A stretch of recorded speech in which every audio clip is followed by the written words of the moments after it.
క్రైస్తల ఎడార్ల సెలయర్లు మార్చి 18. యేసు మరి ఏ ఉత్తరము చెప్పలేదు. మార్కు 15:5.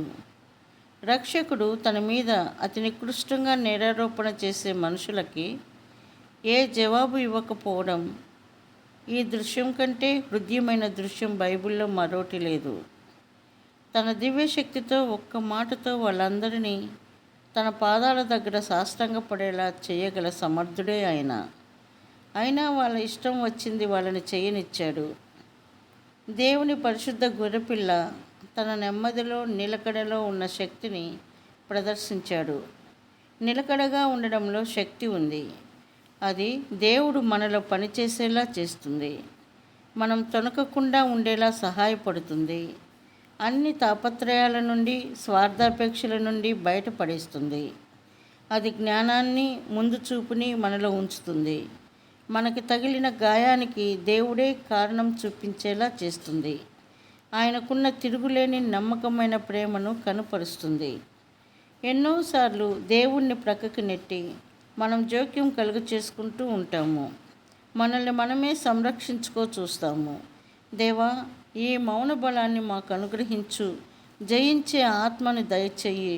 ఈ భూమిపై అగ్ని సంఘర్షణ అంతమైన తరువాత మంచు ముత్యాలను, సంధ్యారుణమును, మందమారుతాన్ని, గొర్రెపిల్లను, సాత్వికం ఉట్టిపడుతున్న పావురాన్ని జ్ఞాపకం చేసుకున్నట్టు మమ్మల్ని జ్ఞాపకం చేసుకుంటారు.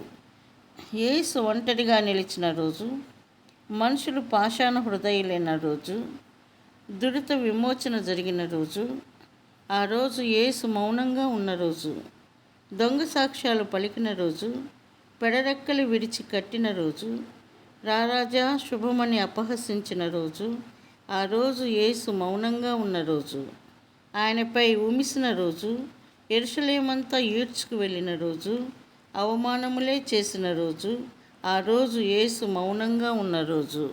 మిత్రమా, చీటికి మాటికి ప్రతి చిన్నదానికి చిరుబుర్రులాడుతున్నావా? కోపం తెచ్చుకుంటున్నావా? ప్రతిరోజు నీ రాజు మౌనంగా ఉన్నాడు. ఆ రోజు మిన్నెసోటా బిషప్ అయిన విపిల్ గారిని రెడ్ ఇండియన్ల అపోస్తలుడు అని పిలుస్తారు. ఆయన ఈ మాటలు చెప్పాడు: నా అభిప్రాయాలను వ్యతిరేకించే వాళ్ళలో సైతం దేవుడిని చూడగలగడానికి నాకు 30 సంవత్సరాలు పట్టింది. ఆత్మ మనలో పనిచేస్తే మన దృక్పథం విశాలమవుతుంది. పగ తీర్చుకునే స్వభావము, ప్రతిదాన్ని పట్టించుకుని గిల్లి కజ్జాలు పెట్టుకునే స్వభావము పోతుంది. మనుషుల నాశనానికి గాక రక్షణకే వచ్చిన యేసు ప్రభు సాక్షులుగా మనం స్థిరపడతాము.